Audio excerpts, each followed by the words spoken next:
Assalamualaikum warahmatullahi wabarakatuh. Perkenalkan, nama saya Siti Sarah Parwati. Saya dari kelas PAI 1 semester 3. Pada video pembelajaran hari ini, saya akan menyampaikan materi tentang rasionalisme dan empirisme. Seperti apa penjelasannya? Kita simak terus videonya sampai dengan selesai.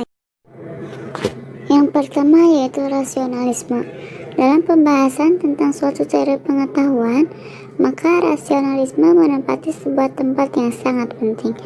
Paham ini dikaitkan dengan kaum rasionalis abad ke-17 dan ke-18.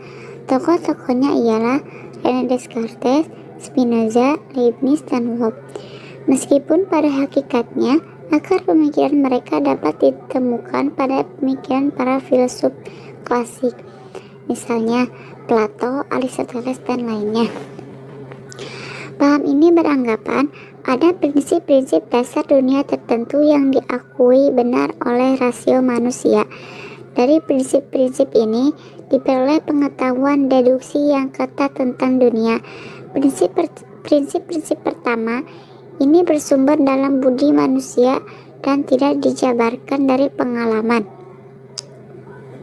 Bahkan pengalaman empiris bergantung pada prinsip-prinsip ini.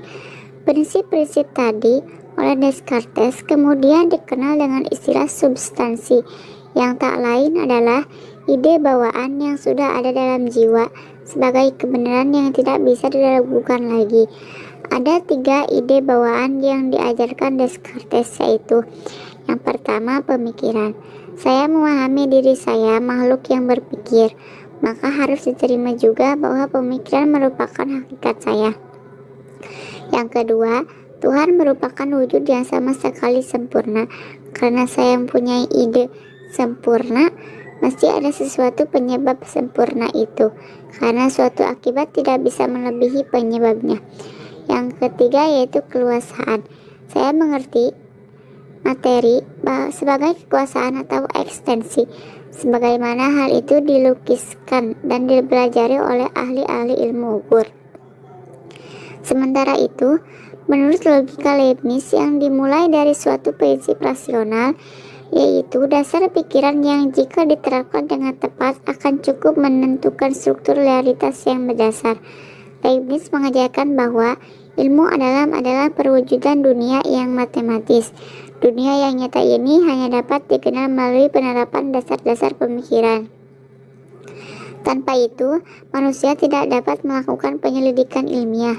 Teori ini berkaitan dengan dasar pemikiran epistemologis Leibniz, yaitu kebenaran atau pasti, kebenaran logis, dan kebenaran fakta atau kebenaran pengalaman. Atas dasar inilah yang kemudian Leibniz membedakan 2 jenis pengetahuan. Yang pertama yaitu pengetahuan yang menaruh perhatian pada kebenaran abadi, yaitu kebenaran logis, dan yang kedua yaitu pengetahuan yang didasari oleh observasi atau pengamatan. Hasilnya disebut dengan kebenaran fakta. Paham rasionalisme ini beranggapan bahwa sumber pengetahuan manusia adalah rasio. Jadi, dalam proses perkembangan ilmu pengetahuan yang dimiliki oleh manusia harus dimulai dari rasio. Tanpa rasio, maka mustahil manusia itu dapat memperoleh ilmu pengetahuan. Rasio itu adalah berpikir, maka berpikir inilah yang kemudian membentuk pengetahuan, dan manusia yang berpikirlah yang akan memperoleh pengetahuan. Semakin banyak manusia itu berpikir, maka semakin banyak pula pengetahuan yang didapat. Berdasarkan pengetahuanlah manusia berbuat dan menentukan tindakannya. Sehingga nantinya ada perbedaan perilaku, perbuatan, dan tindakan manusia sesuai dengan perbedaan pengetahuan yang didapat tadi. Namun demikian, rasio juga tidak bisa berdiri sendiri.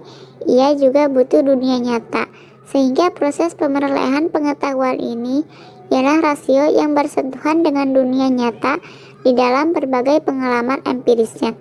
Maka dengan demikian, seperti yang telah disinggung sebelumnya, kualitas pengetahuan manusia ditentukan seberapa banyak rasionya bekerja.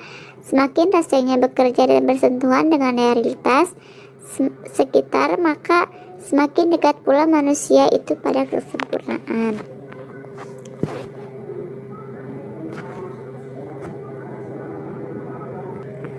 Profesor Dr. Muhyiddin MAG menulis dalam buku Filsafat Pendidikan, yaitu kualitas rasio manusia ini tergantung kepada penyelidikan kondisi yang memungkinkan. Berkembangnya rasio ke arah yang memadai untuk menelaah berbagai permasalahan kehidupan menuju penyempurnaan dan kemajuan. Dalam hal ini, penulis memahami yang dimaksud penyediaan kondisi di atas ialah menciptakan sebuah lingkungan positif yang memungkinkan manusia terangsang untuk berpikir dan menelaah berbagai masalah yang nantinya memungkinkan ia menuju penyempurnaan dan kemajuan diri. Karena perkembangan rasionalitas manusia sangat bergantung kepada pendayagunaan maksimal unsur rohaniah individu yang sangat tergantung pada proses psikologis yang lebih mendalam sebagai proses mental.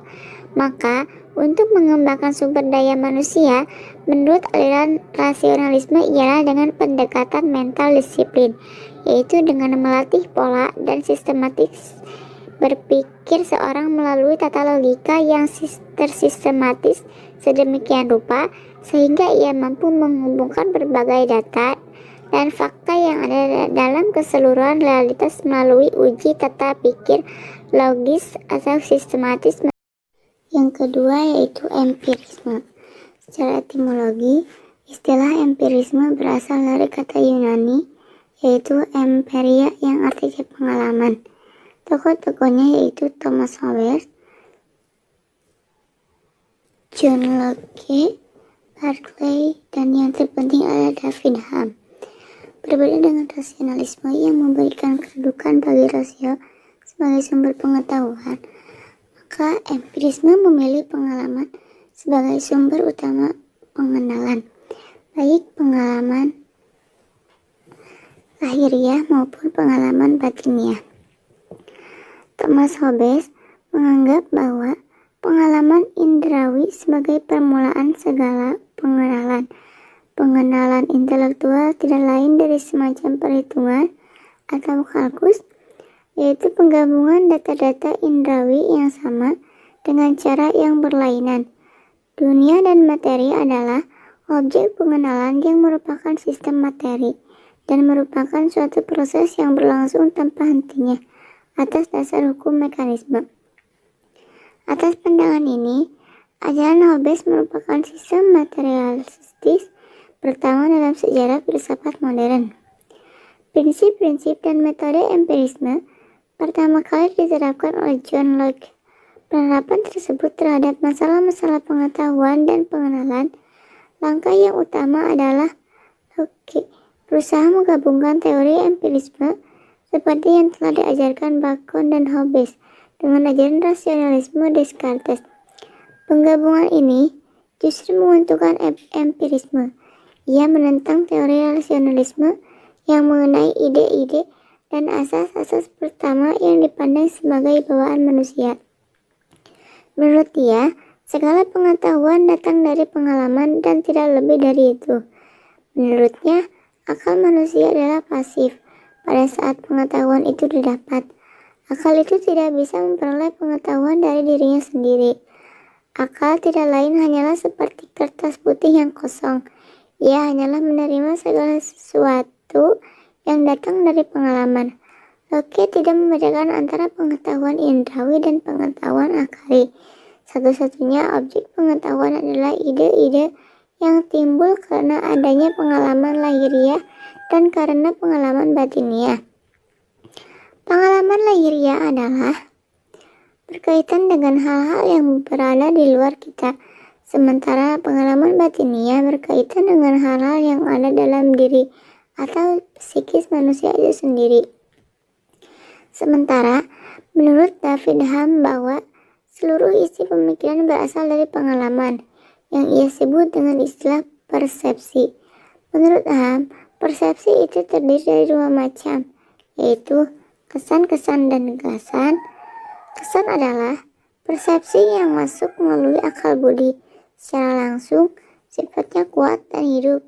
Sementara gagasan adalah persepsi yang berisi gambaran, kabur tentang kesan-kesan. Gagasan bisa diartikan dengan cerminan dari kesan. Contohnya, jika saya melihat sebuah rumah, maka punya kesan tertentu tentang apa yang saya lihat. Jika saya memikirkan sebuah rumah, maka pada saat itu saya sedang memanggil suatu gagasan. Menurut Ham, jika seseorang akan diberi gagasan tentang apel, maka terlebih dahulu ia harus punya kesan tentang apel, atau ia harus terlebih dahulu mengenal objek apel.